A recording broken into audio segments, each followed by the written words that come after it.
Sed bienvenidos y bienvenidas una vez más aquí a vuestro canal, Cuentos Inmortales TV. Hoy estoy aquí para presentaros una nueva entrega, en este caso una entrega que tiene que ver con la entrada de la primavera, porque sí, porque hoy es una doble buena noticia. Primero, que empieza la primavera con todo lo que eso conlleva, una estación que a mí me encanta. Y segundo, que a la vez que empieza la primavera, sí, es mi cumpleaños, se aceptan regalos. Bueno, y felicitaciones. Así es que quiero aprovechar este día tan hermoso, este día donde entra la primavera y además cumplo años, pues regalándoos yo a vosotros una entrega sobre cuentos de primavera. Y hoy he seleccionado 7 cuentecitos. 7 cuentecitos que, bueno, que espero que os gusten. Aquí en la descripción del vídeo dejaré las marcas de tiempo. Quiere decir que os pondré el cuento número 1 cuando empieza, el cuento número 2 cuando empieza, y así también podréis seleccionarlos. Y los títulos, claro. Empezaremos primero con un cuento del escritor Oscar Wilde, titulado La rosa y el ruiseñor, o el ruiseñor y la rosa. Después ya continuaremos con 2 cuentecitos cortos más de Rubén Darío, muchos claro que sí lo conocéis seguro, y después continuaremos con 2 cuentos, uno titulado Amelia o el lenguaje de las flores, un cuento muy bonito, y otro japonés. Y acabaremos con 2 microcuentos muy cortitos, uno chino y otro suizo, ¿vale? Todos tienen un referente que es la primavera. Bueno, pues eso os quería decir. Así es que ahí os lo dejo. Yo aquí ya me despido. Espero que os guste, que paséis un buen ratito, que estos cuentos den entrada a una maravillosa primavera. Espero que todos vosotros la paséis con mucho amor y mucho cariño. Eso sí, no se me olvida, la primavera entra en el hemisferio norte. Claro, la gente que me veis, porque claro, yo es que me pienso que aquí solo me ve gente de España, todo lo contrario, la gente que me veis en otro hemisferio, pues os entrará otra estación, quizás otoño, seguro que sí.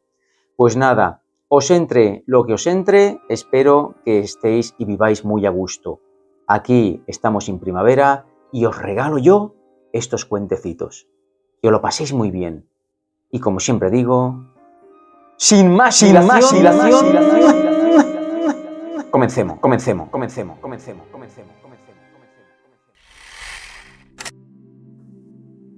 Cuentos de primavera.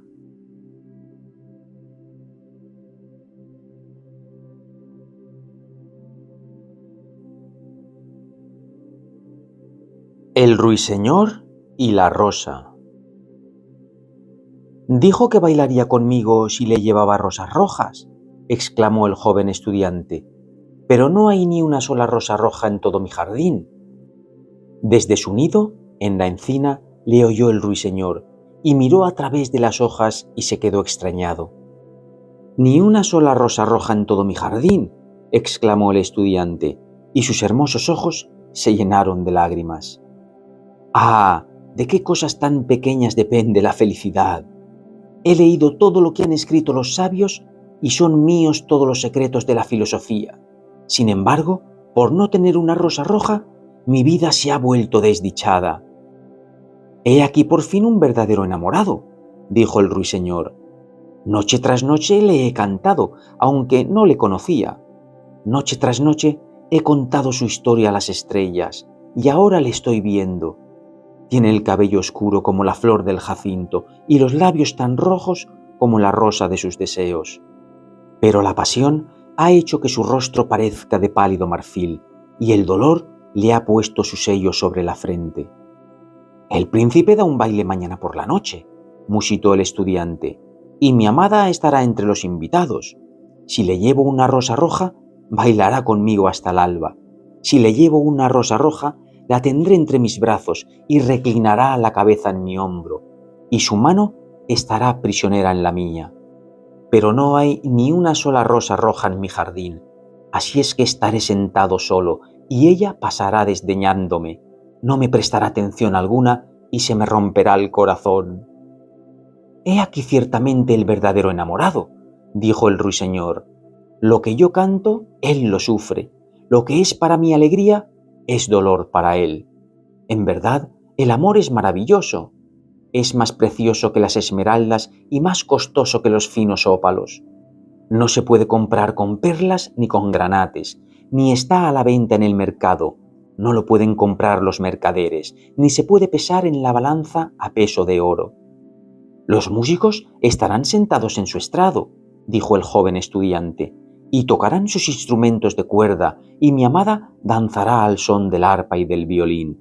Danzará tan ligera que sus pies no rozarán el suelo, y los caballeros de la corte, con sus trajes alegres, estarán todos rodeándola. Pero conmigo no bailará, pues no tengo una rosa roja para darle. Y se arrojó sobre la hierba y ocultó el rostro entre las manos y lloró. ¿Por qué llora?, preguntó una lagartija verde cuando pasaba corriendo junto a él con el rabo en el aire. —¿Eso? ¿Por qué? —dijo una mariposa que revoloteaba persiguiendo a un rayo de sol. —Sí, ¿por qué? —susurró una margarita a su vecina con una voz suave y baja. —Está llorando por una rosa roja —dijo el ruiseñor. —¿Por una rosa roja? —exclamaron. —¡Qué ridículo! Y la lagartija, que era algo cínica, se rió abiertamente. Pero el ruiseñor comprendía el secreto de la pena del estudiante y permaneció posado silencioso en la encina y pensó en el misterio del amor. De pronto desplegó sus alas pardas para emprender el vuelo y hendió los aires.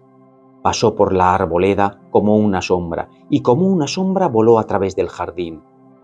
En el medio del césped crecía un hermoso rosal y al verlo voló hacia él y se posó sobre una rama.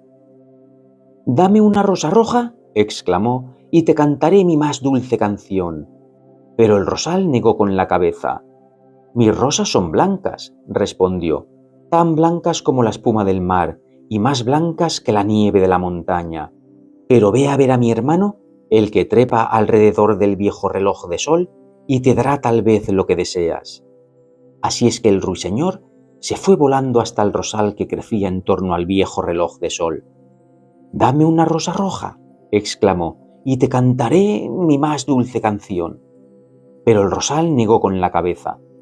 —Mis rosas son amarillas —respondió—, tan amarillas como el cabello de la sirena que se sienta en un trono de ámbar y más amarillas que el narciso que florece en el prado antes de que llegue el segador con su guadaña. Pero ve a ver a mi hermano, el que crece al pie de la ventana del estudiante, y te dará tal vez lo que deseas. Así es que el ruiseñor se fue volando hasta el rosal que crecía al pie de la ventana del estudiante. —¿Dame una rosa roja? —exclamó— y te cantaré mi más dulce canción.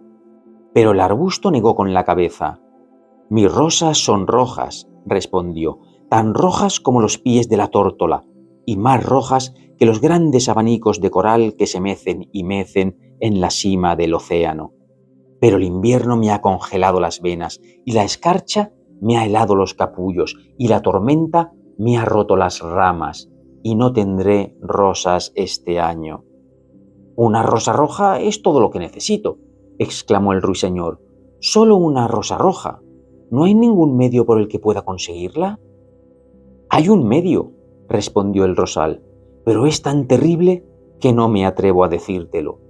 —Dímelo —dijo el ruiseñor—, no tengo miedo. —Si quieres una rosa roja —dijo el rosal—, tienes que hacerla con música, a la luz de la luna, y teñirla con la sangre de tu propio corazón. Debes cantar para mí con el pecho apoyado en una de mis espinas. A lo largo de toda la noche has de cantar para mí, y la espina tiene que atravesarte el corazón, y la sangre que te da la vida debe fluir por mis venas y ser mía. —La muerte es un alto precio para pagar una rosa roja —exclamó el ruiseñor—, y la vida nos es muy querida a todos. Es grato posarse en el bosque verde y contemplar al sol en su carro de oro y a la luna en su carro de perla. Dulce es la fragancia del espino y dulces son las campanillas azules que se esconden en el valle y el brazo que el viento hace ondear en la colina. Sin embargo, el amor es mejor que la vida, y que es el corazón de un pájaro comparado con el corazón de un hombre. Así es que desplegó las alas pardas para emprender el vuelo y hendió los aires. Pasó veloz sobre el jardín como una sombra, y como una sombra atravesó volando la arboleda.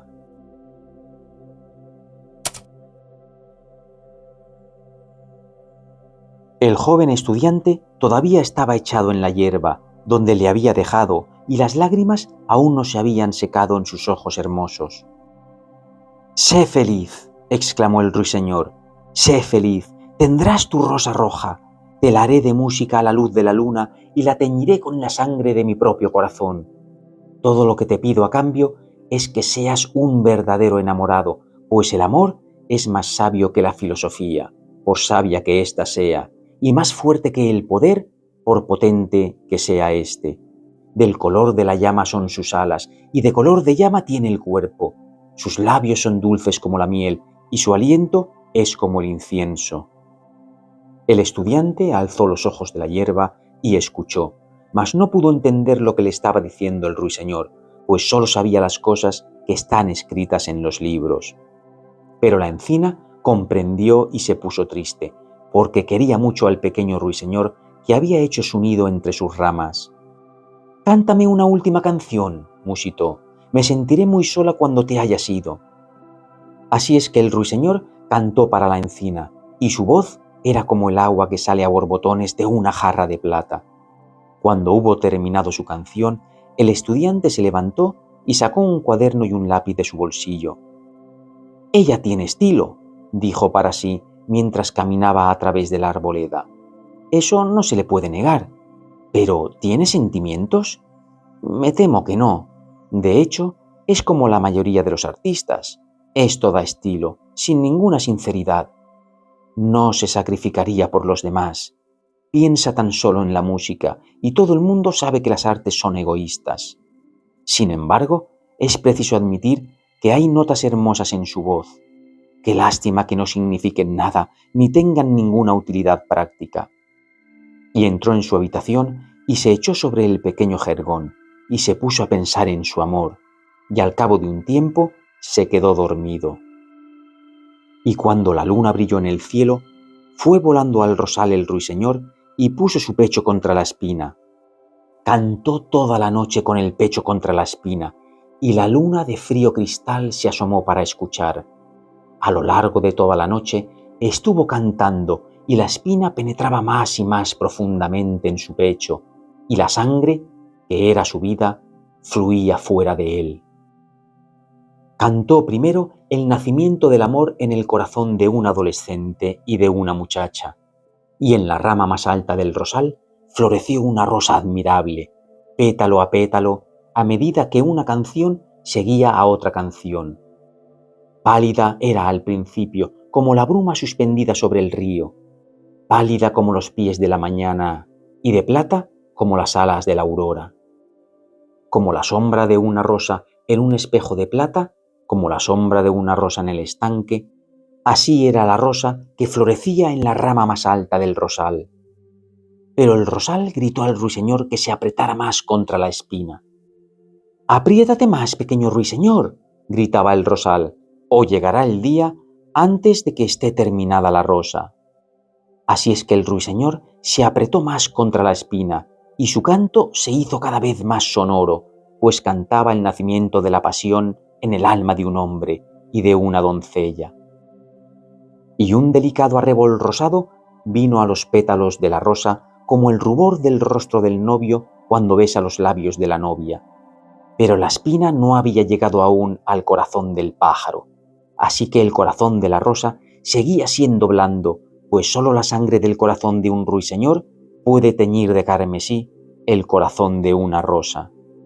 Y el rosal gritó al ruiseñor que se apretara más contra la espina. «Apriétate más, pequeño ruiseñor», gritaba el rosal, «o llegará el día antes de que esté terminada la rosa». Así es que el ruiseñor se apretó más contra la espina, y la espina tocó su corazón, y sintió que le atravesaba una intensa punzada de dolor. Amargo, amargo era el dolor, y más salvaje se elevó su canto, pues cantaba al amor que se hace perfecto por la muerte, al amor que no muere en la tumba. Y la rosa admirable se volvió carmesí como la rosa del cielo en el oriente. Carmesí era el ceñidor de pétalos, y carmesí como un rubí era su corazón. Pero la voz del ruiseñor se volvió más débil, y sus pequeñas alas empezaron a batir, y un velo le cubrió los ojos. Más y más débil se tornó su canto, y sintió que algo le ahogaba en la garganta. Moduló entonces su último arpegio musical. La luna blanca lo oyó y se olvidó del alba, y se quedó rezagada en el cielo. La rosa roja lo oyó y tembló toda de arrobamiento, y abrió sus pétalos al aire frío de la mañana. El eco se lo llevó a su caverna púrpura de las colinas y despertó de sus sueños a los pastores dormidos. Flotó a través de los juncos del río, y ellos llevaron su mensaje al mar. «¡Mira, mira!», gritó el rosal, «la rosa ya está terminada». Pero el ruiseñor no respondió, pues yacía muerto en la hierba alta, con la espina en el corazón. Y al mediodía el estudiante abrió la ventana y se asomó. «¡Mira, qué suerte tan maravillosa!», exclamó. «He aquí una rosa roja. No había visto en mi vida una rosa semejante. Es tan bella que estoy seguro de que tiene un largo nombre latino». Y se inclinó y la arrancó. Se puso luego el sombrero y se fue corriendo a casa del profesor con la rosa en la mano. La hija del profesor estaba sentada en el umbral, devanando seda azul alrededor de un carrete con su perrito echado a sus pies. «¿Dijiste que bailarías conmigo si te traía una rosa roja?», exclamó el estudiante. «He aquí la rosa más roja del mundo entero. La llevarás prendida esta noche cerca de tu corazón, y cuando bailemos juntos, ella te dirá cuánto te quiero». Pero la muchacha frunció el ceño. «Temo que no me vaya bien con el vestido», respondió. «Y además, el sobrino del chambelán me ha enviado joyas auténticas, y todo el mundo sabe que las joyas cuestan mucho más que las flores». «Bien, a fe mía que eres una ingrata», dijo el estudiante muy enfadado, y arrojó la rosa a la calle, donde cayó en el arroyo y la rueda de un carro pasó por encima de ella. «¿Ingrata?», dijo la muchacha. «Y yo te digo que tú eres un grosero, y después de todo, ¿quién eres tú? Solo un estudiante». «¿Cómo? No creo que tengas ni siquiera hebillas de plata para los zapatos, como tiene el sobrino del chambelán». Y se levantó de la silla y entró en la casa. «Qué cosa tan necia es el amor», se dijo el estudiante mientras se marchaba. «No es ni la mitad de útil que la lógica, pues no prueba nada, y siempre nos dice cosas que no van a suceder, y nos hace creer cosas que no son ciertas.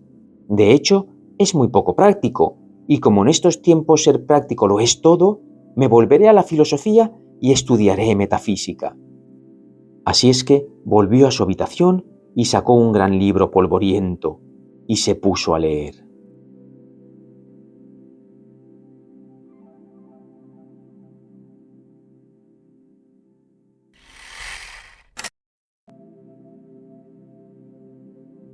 El pájaro azul.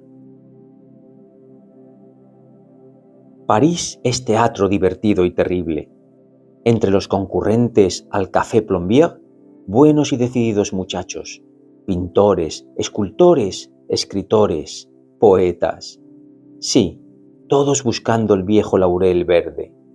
Ninguno más querido que aquel pobre Garcín, triste casi siempre, buen bebedor de ajenjo, soñador que nunca se emborrachaba y como bohemio intachable, bravo improvisador.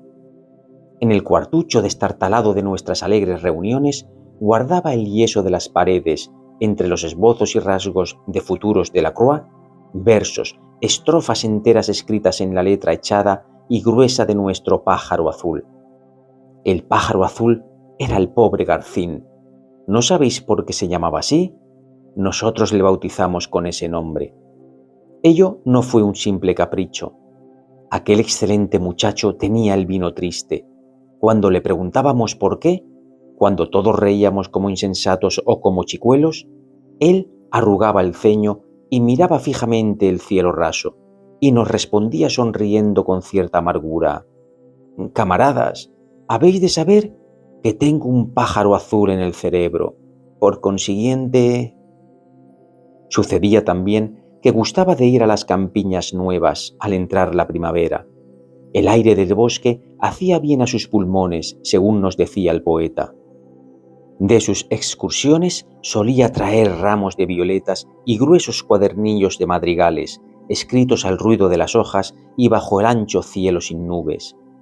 Las violetas eran para Niní, su vecina, una muchacha fresca y rosada que tenía los ojos muy azules.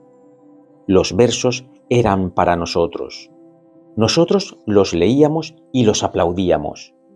Todos teníamos una alabanza para Garcín. Era un ingenio que debía brillar. El tiempo vendría. Oh, el pájaro azul volaría muy alto. ¡Bravo! ¡Bien! Mozo! ¡Más ajenjo! Principios de Garcín. De las flores, las lindas campánulas. Entre las piedras preciosas, el zafiro.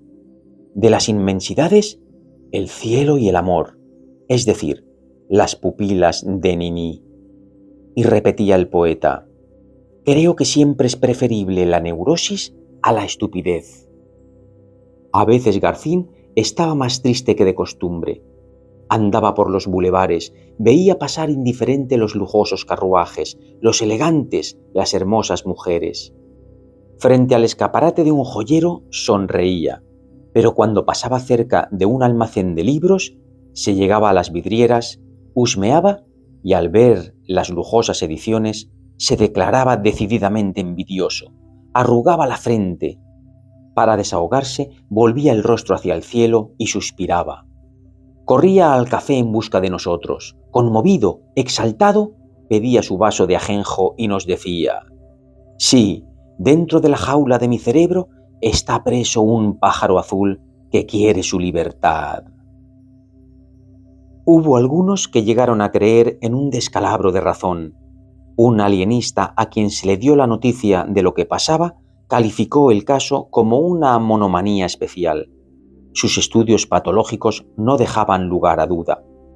Decididamente, el desgraciado Garcín estaba loco. Un día recibió de su padre, un viejo provinciano de Normandía, comerciante en trapos, una carta que decía lo siguiente, poco más o menos: «Sé tus locuras en París. Mientras permanezcas de ese modo, no tendrás de mí un solo sou. Ven a llevar los libros de mi almacén y cuando hayas quemado, gandul, tus manuscritos de tonterías, tendrás mi dinero». Esta carta se leyó en el Café Plombier. «¿Y te irás? ¿No te irás? ¿Aceptas? ¿Desdeñas?»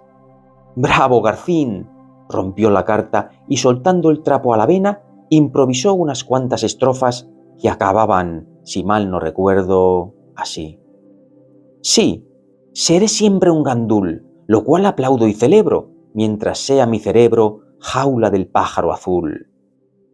Desde entonces Garcín cambió de carácter, se volvió charlador, se dio un baño de alegría, compró levita nueva y comenzó un poema en tercetos titulado pues El pájaro azul. Cada noche se leía en nuestra tertulia algo nuevo de la obra. Aquello era excelente, sublime, disparatado. Allí había un cielo muy hermoso, una campiña muy fresca, países brotados como por la magia del pincel de Corot, rostros de niños asomados entre flores, los ojos de Niní húmedos y grandes, y por añadidura, el buen Dios que envía volando, volando, sobre todo aquello, un pájaro azul que, sin saber cómo ni cuándo, anida dentro del cerebro del poeta en donde queda aprisionado. Cuando el pájaro quiere volar y abre las alas y se da contra las paredes del cráneo, se alzan los ojos al cielo, se arruga la frente y se bebe ajenjo con poca agua, fumando además, por remate, un cigarrillo de papel. He ahí el poema. Una noche llegó Garcín riendo mucho y sin embargo muy triste. La bella vecina había sido conducida al cementerio. «Una noticia, una noticia. Canto último de mi poema. Niní ha muerto. Viene la primavera y Niní se va. Ahorro de violetas para la campiña. Ahora falta el epílogo del poema. Los editores no se dignan siquiera leer mis versos. Vosotros muy pronto tendréis que dispersaros. Ley del tiempo. El epílogo debe de titularse así: de cómo el pájaro azul alza el vuelo al cielo azul. Plena primavera, los árboles floridos, las nubes en el alba y pálidas por la tarde, el aire suave que mueve las hojas y hace aletear las cintas de paja con especial ruido. Garcín no ha ido al campo. Hele ahí, viene con traje nuevo a nuestro amado Café Plombier, pálido, con una sonrisa triste. Amigos míos, un abrazo. Abrazadme todos, así, fuerte. Decidme adiós con todo el corazón, con toda el alma. El pájaro azul vuela. Y el pobre Garcín lloró, nos estrechó, nos apretó las manos con todas sus fuerzas y se fue.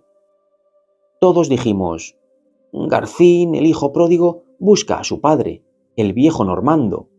Musas, adiós, adiós, gracias. Nuestro poeta se decide a medir trapos. ¡Una copa por Garcín! Pálidos, asustados, entristecidos, al día siguiente, todos los parroquianos del Café Plombier, que metíamos tanta bulla en aquel cuartucho destartalado, nos hallábamos en la habitación de Garcín. Él estaba en su lecho, sobre las sábanas ensangrentadas, con el cráneo roto de un balazo.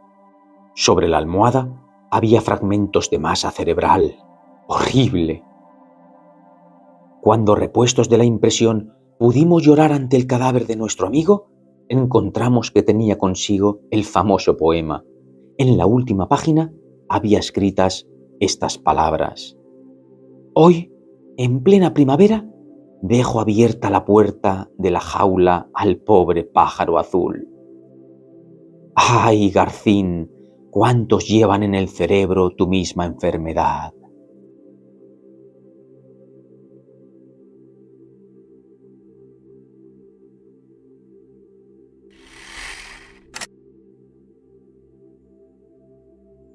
Preludio de primavera. La otra noche, cuando concluimos de comer, era en una noble y amable morada, las damas se dirigieron al salón. En el comedor se encendieron los cigarros. Un elocuente diputado parafraseaba una peregrina ocurrencia de Tolstoy. Un poeta silencioso meditaba, apretado en su úlster. La política atizó sus fuegos. En tanto, yo entablé conversación con una rosa pálida que entre las flores de la mesa mostraba sus hojas anémicas, brotadas en la aristocracia de las estufas. «Rosa Argentina», le dije, «¿acaso no estás contenta con la llegada de la primavera?» «Ah», exclamó, «¿no sabéis que apenas viviré algunas horas más una vida que ha sido alentada con calores artificiales?» «Oh, erudición», me interrumpió la rosa conmovida. Después continuó con la melodía delicada de su voz floral. «En verdad que, como dijo un rimador de Italia, la primavera es la juventud del año». «Oh, erudición», interrumpí en desquite, «y la juventud es la primavera de la vida. En la fiesta del campo, la sinfonía primaveral celebra las caricias de los pájaros. En los jardines hace la niña sus ramos y su rostro es la mejor rosa de los parterres floridos. El trino vuela alegre por el aire azul y Mab, muy de mañana, hace un paseo entre los claveles y las azucenas diciendo con su lindo acento: «Buenos días, señoritas, muy buenos días, caballeros». Ya veréis a las porteñas cuando, dejando sus vestidos de invierno, sus pieles y sus manguitos, vayan con sus trajes claros y alegres a hacer reinar sus ojos en la dulce agonía de la tarde, al desfile lujoso de Palermo. Los gorriones parlanchines y petulantes narran en los árboles, a voz en cuello, 1000 historias famosas. Por las noches, en más de un palacio elegante, habrá luces, sonrisas y danzas. La rosa hacía ondular su blanda vocecita, conociéndose innegablemente su deseo de imitar a Sarah Bernard. «Y bien», prorrumpí, «¿y tu diminuta alma aromal? Puesto que yo sé como tú la inmortalidad del alma de las flores, ¿en dónde estará la primavera próxima? Dios nos deja la elección del paraíso. Yo he elegido el mío, unos labios rojos que quizá hayas contemplado alguna vez con inefable deleite». «Oh», concluyó, «felices las rosas humanas». «¿Por qué? Porque pueden gozar de un sol eterno, el amor. Para los corazones que aman, la primavera dura todo el año».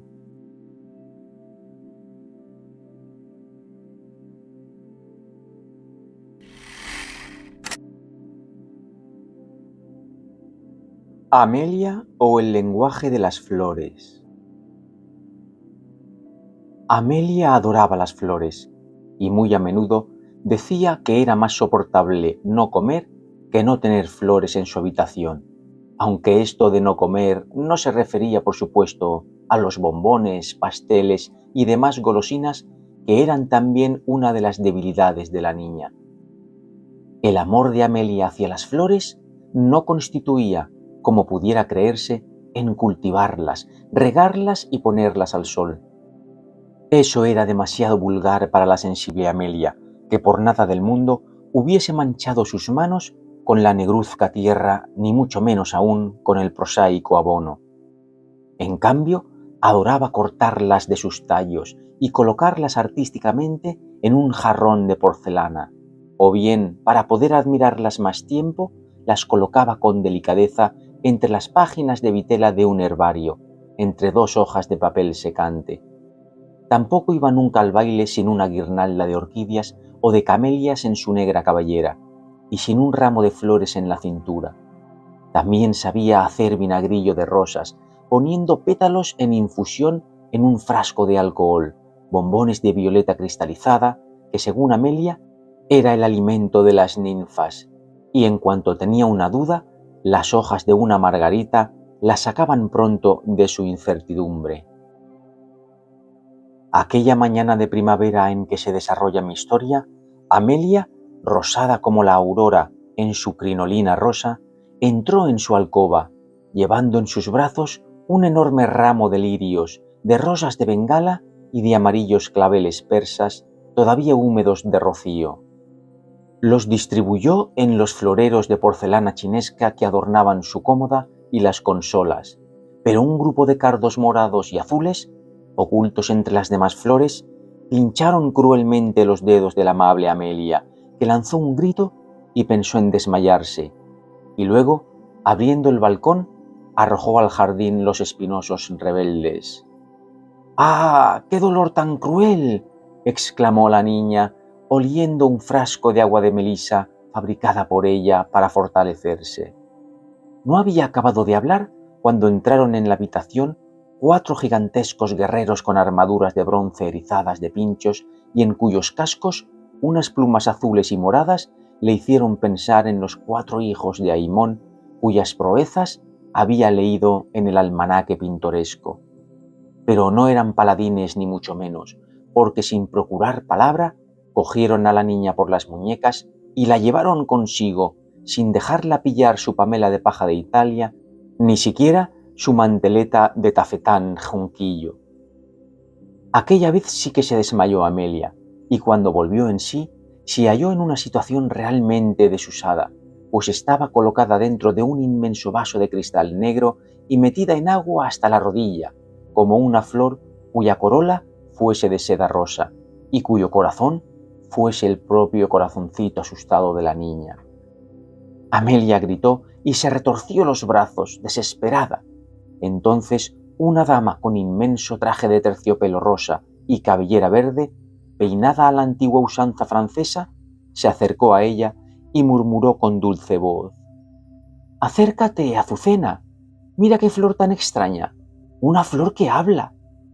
«Majestad», dijo la aludida, cuyo traje de terciopelo blanco estaba recamado de oro, «esta pobre florecilla silvestre no sabe el honor que tiene en ser contemplada por su Majestad Rosa de Francia».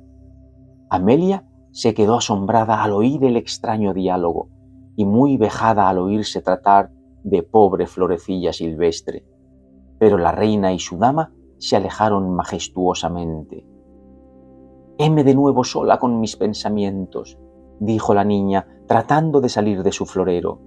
Pero una multitud de traviesos pajecillos, vestidos de terciopelo violeta y otros de raso amarillo, la rodearon saltando y gritando: «Con tus pensamientos, eso quisieras, que fuéramos tuyos, para atormentarnos como hasta ahora has hecho».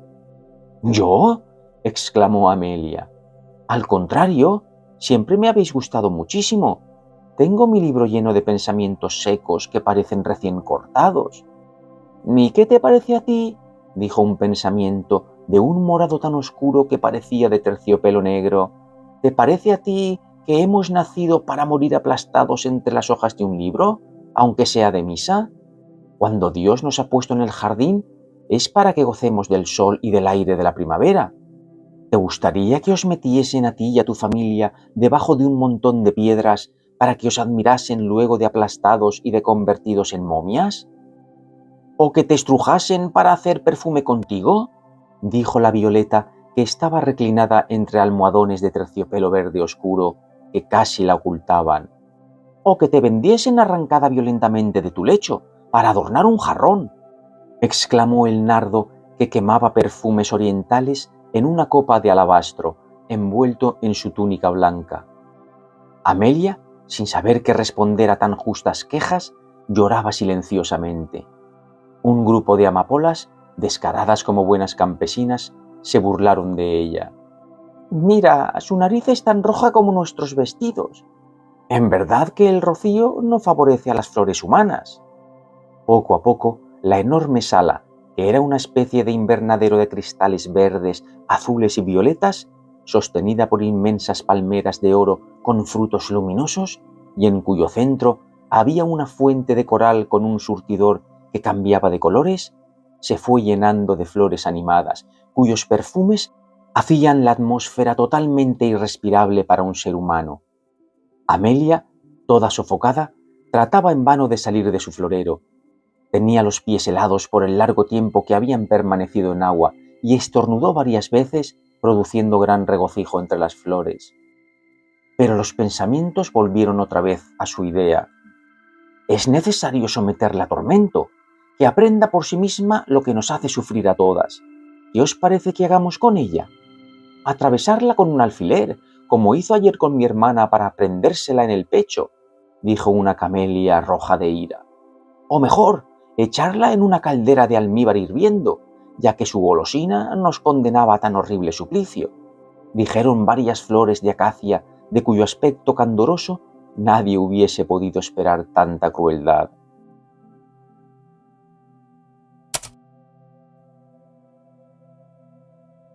«No hagáis tanto ruido», dijeron los guerreros cardos ásperamente. «Ya sabéis que la reina rosa gusta del silencio, del que ella era emblema en la antigüedad. Deliberad en voz baja o tendremos que castigaros». «Parece mentira que seáis de nuestro pueblo», dijeron las amapolas, que eran las más escandalosas, y le sacaron la lengua en señal de desprecio. «Lo mejor», dijeron los pensamientos, que eran muy testarudos, «es atormentarla como ella, cuando no era nuestra cautiva, acostumbraba a atormentarnos. Ahora vamos a hacerte lo que tú nos haces a nosotros». Y sacando a la desdichada Amelia del florero, quisieron sepultarla entre las hojas de un libro de misa gigantesco. «Así podremos admirarte siempre, disecada entre dos algodones», decían los muy traviesos. Pero la niña gritaba tanto que, temerosos de un regaño, huyeron después de colocarla de nuevo en el agua, pues se oían pasos que se acercaban. Era la reina rosa de Francia, que volvía acompañada de un mancebo con turbante amarillo y vestido a la oriental de terciopelo naranja sobre una túnica de seda gris. Miró a las flores silenciosas e hipócritas y luego... «Ved, mi querido clavel de Persia», exclamó, «aquí tenéis una flor de especie muy rara a quien dedicar vuestros madrigales». «¿Os chanceáis, majestad?», dijo el clavel de Persia. Y yo no dedico mis poesías a una flor artificial. No es artificial, protestó riéndose la reina. Está solo un poco marchita, pero se evita cortándola un poco de tallos. Azucena, traedme unas tijeras. La pobre Amelia se desmayó de nuevo, sobre todo al escuchar que estaba marchita. Pero cuando oyó ruido de las tijeras enormes, volvió en sí y suplicó a la reina: «Tened piedad de mí. Yo siempre he amado mucho las flores y no he podido vivir nunca sin ellas». La reina se echó a reír y dijo, dirigiéndose a la Rosa de Bengala, su prima, vestida de púrpura con diadema de esmeraldas: «Os aseguro que nunca he visto una flor tan extraña. Habla igual que nosotras». «Es que yo sé el lenguaje de las flores», exclamó Amelia encantada, creyendo que había conseguido enternecer a la reina. «La violeta significa modestia, el tulipán presunción, el miosotis no me olvides». Pero la violeta, que lucía pomposo traje de raso verde con guirnaldas violetas, protestó indignada: «¡Qué cúmulo de falsedades! Estoy harta de oírme llamar modestia, cuando mi perfume es un continuo llamamiento para que me admiren sobre mi lecho de terciopelo verde oscuro». «¿Yo presumido?», dijo el tulipán. «En todo caso con razón, pues en Holanda he sido rey durante largo tiempo. Esa flor es una necia petulante». «Por lo que se refiere a mí», dijo el miosotis, «estoy cansado de que los enamorados ridículos me adopten como emblema». En cuanto a la margarita, se entretuvo en arrancar uno por uno los volantes del traje de Amelia para saber su porvenir. Amelia estaba aterrada al ver la cólera de las flores, y la Rosa de Francia dijo: «Ese no es el lenguaje de las flores. Hay otro que has debido entender, mucho más elocuente. Cuando una flor se dobla hacia el suelo, es que tiene sed. Cuando palidece, es que desea la caricia del sol. Cuando se balancea en su tallo, es que es feliz, no que ansíe morir cortada sobre tu traje. Y cuando, como tú ahora, se mustian, es que va a terminar pronto su existencia». Y todas las flores se rieron mucho. Amelia suplicó: «Por favor, señora reina, perdonadme y no volveré a hacerlo más». «Lo mejor es», dijo el lirio, «que tratemos de ver si exhala algún perfume destilándola en un alambique». Y sacándola del jarrón, la arrastraron hacia un inmenso aparato cuya complicación no anunciaba nada bueno. Entonces la infeliz Amelia perdió definitivamente el sentido, y cuando despertó, se halló sobre la alfombra de su alcoba, con la cabeza sobre las rodillas de su mamá, que decía muy asustada: «¿Pero a quién se le ocurre dormirse en una habitación cerrada con flores? Un día se morirá por amarlas demasiado». «No», dijo Amelia, «no volveré a cortar una en mi vida». Y desde aquel día, su jardín fue el mejor cuidado de la ciudad, y cuando regaba los macizos, Amelia creía ver sonreír a la Rosa de labios rojos, y que las 1000 caritas de gato de los pensamientos la miraban irónicamente, como duendes traviesos que le recordaban su horrible pesadilla, en la que la niña aprendió, de un modo indeleble, el verdadero lenguaje de las flores.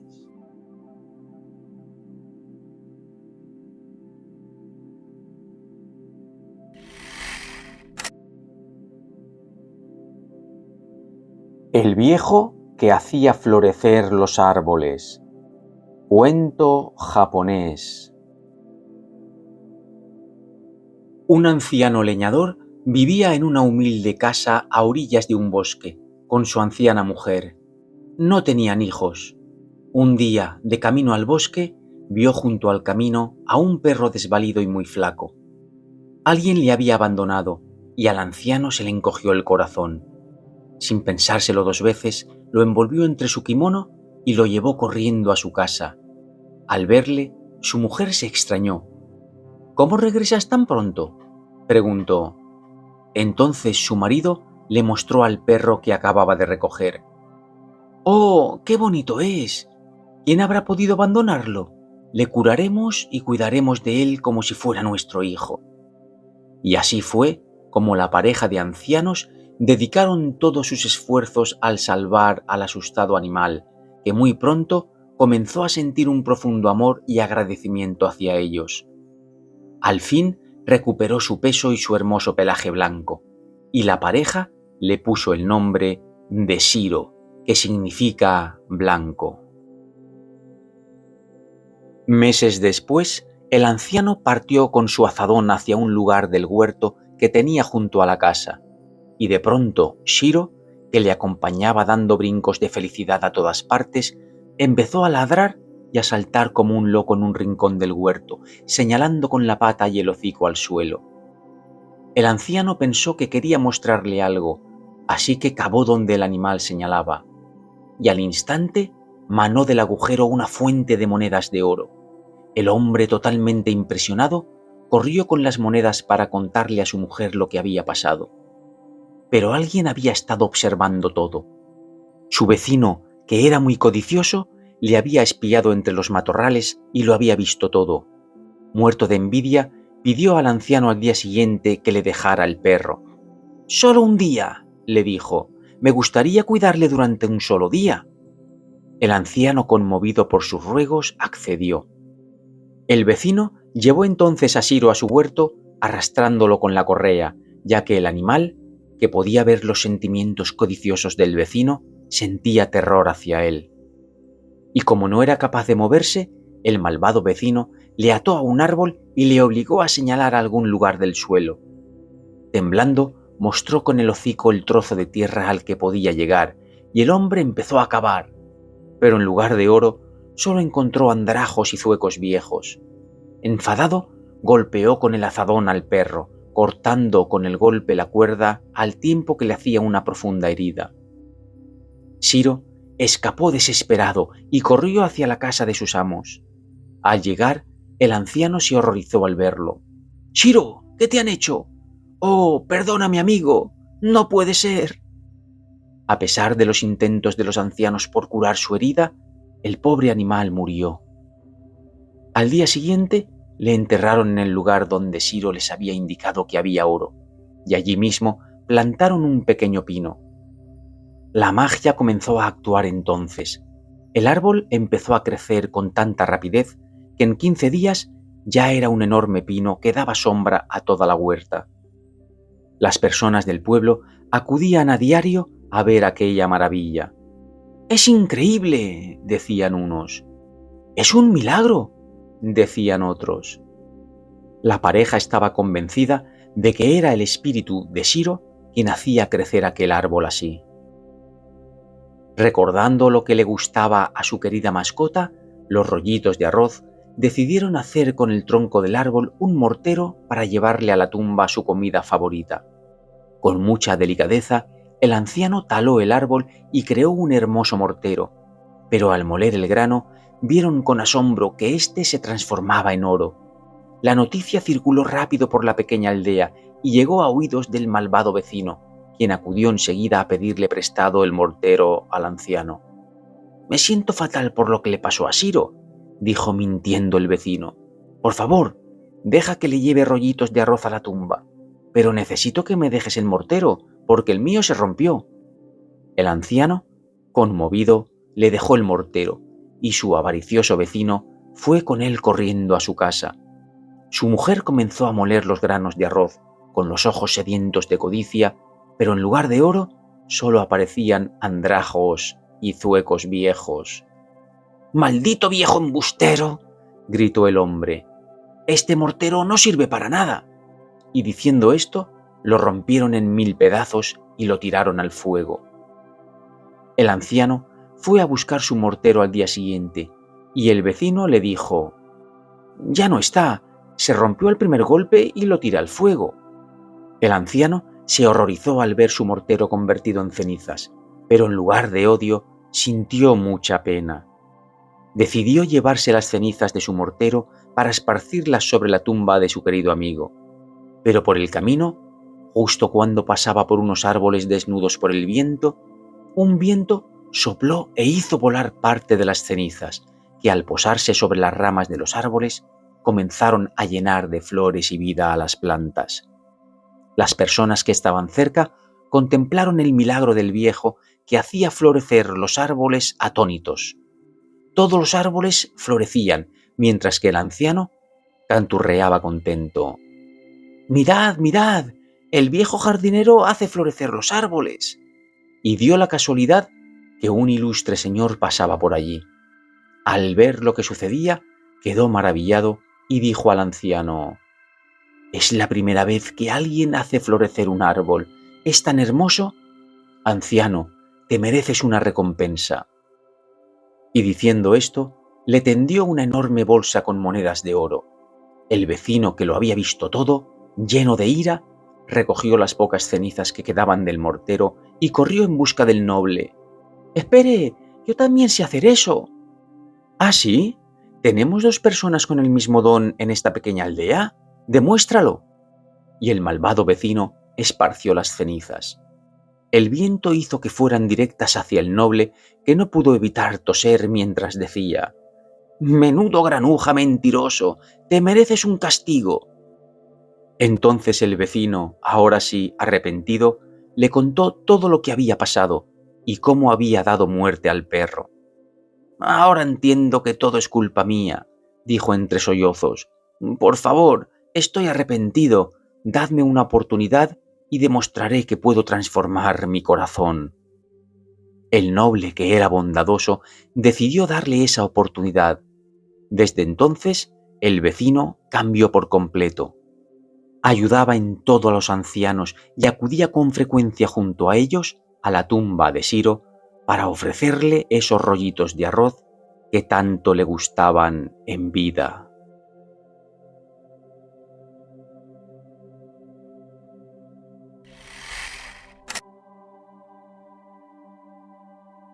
La Sinfonía de los Alpes. En un rincón idílico de los Alpes suizos, donde los picos nevados parecen tocar el cielo y los valles verdes susurran canciones de vida, se encontraba un pequeño pueblo llamado Edelstein. Cada primavera, el paisaje de Edelstein se transformaba en un lienzo vibrante, salpicado de flores alpinas como la genciana azul y las estrellas de nieve. Pero lo que hacía a este lugar realmente especial era un fenómeno único: el aria del valle. Cuenta la leyenda que al romper el invierno, cuando la nieve comenzaba a derretirse y los primeros rayos del sol acariciaban las montañas, un misterioso sonido llenaba el valle. Era una melodía etérea, como si la tierra misma estuviera cantando su alegría por la llegada de la primavera. Los habitantes decían que esta música provenía de los ríos alimentados por el deshielo, del viento entre los abetos y de las flores abriéndose al unísono. Lisel, una joven amante de la naturaleza, había escuchado estas historias toda su vida. Intrigada por el misterio, decidió descubrir el origen del aria del valle. Al despuntar la primavera, partió con una mochila ligera y su fiel violín, creyendo que la música podría ser la clave para desentrañar el enigma.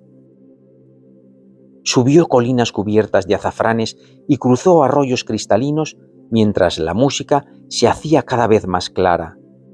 Finalmente, en un prado escondido entre 2 picos, encontró algo extraordinario: una antigua roca tallada con símbolos desconocidos rodeada de edelweiss.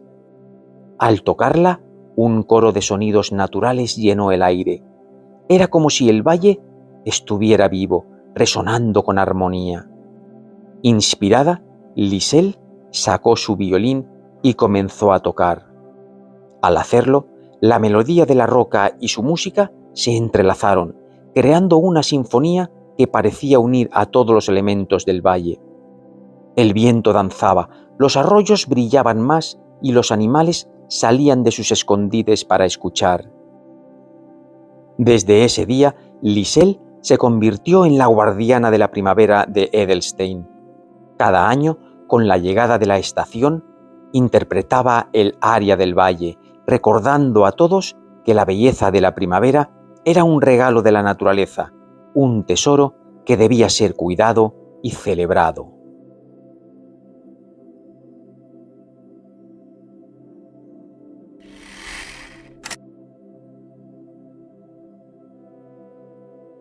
El pincel de la primavera. Cuento chino. Había una vez, en un tranquilo pueblo a los pies de las montañas de Jade, una joven llamada Mei Ling que poseía un don especial. Todo lo que pintaba con su pincel de bambú cobraba vida. Este pincel era un regalo de una anciana misteriosa que había aparecido en su infancia durante una tormenta de pétalos de cerezo. «Usa este poder para traer armonía», le dijo antes de desvanecerse como un soplo del viento. Un año, un invierno severo, cubrió los campos con una capa de hielo que parecía interminable. Las cosechas se marchitaron y los aldeanos, temblando de frío, temían que la primavera nunca regresara. Preocupada, Mei Ling subió a las montañas para encontrar la raíz del problema. En el corazón de las montañas encontró al dragón del invierno, una criatura majestuosa pero cruel, cuya escarcha hacía que incluso el sol temblara. El dragón, dormido sobre su trono de hielo, guardaba con garras firmes una esmeralda brillante conocida con el nombre de el corazón de la primavera. Mei Ling, con su pincel en mano, pintó en el aire un majestuoso ruiseñor de colores vivos. El ave empezó a cantar una melodía tan encantadora que el dragón despertó, confundido por la belleza del sonido. Mientras el dragón se distraía, Mei Ling pintó un rayo de sol dorado que se dirigió hacia el corazón de la primavera y lo liberó de sus garras congeladas. La joya vibró con una luz cálida y transformó el hielo en un río de flores. Los cerezos en flor comenzaron a brotar por las montañas y el invierno cedió finalmente a la primavera. El dragón, derrotado pero asombrado por el arte de Mei Ling, prometió no volver a encadenar a la primavera. Como agradecimiento, dejó a Mei Ling una escama de su cuerpo que ella convirtió en un nuevo pincel aún más poderoso. De regreso al pueblo, Mei Ling vio cómo los campos volvían a la vida, los aldeanos reían bajo las flores y la brisa cálida soplaba una nueva promesa. El pincel de la primavera no solo había devuelto la estación, sino que había enseñado a todos que la creatividad y la valentía pueden incluso suavizar el hielo más implacable.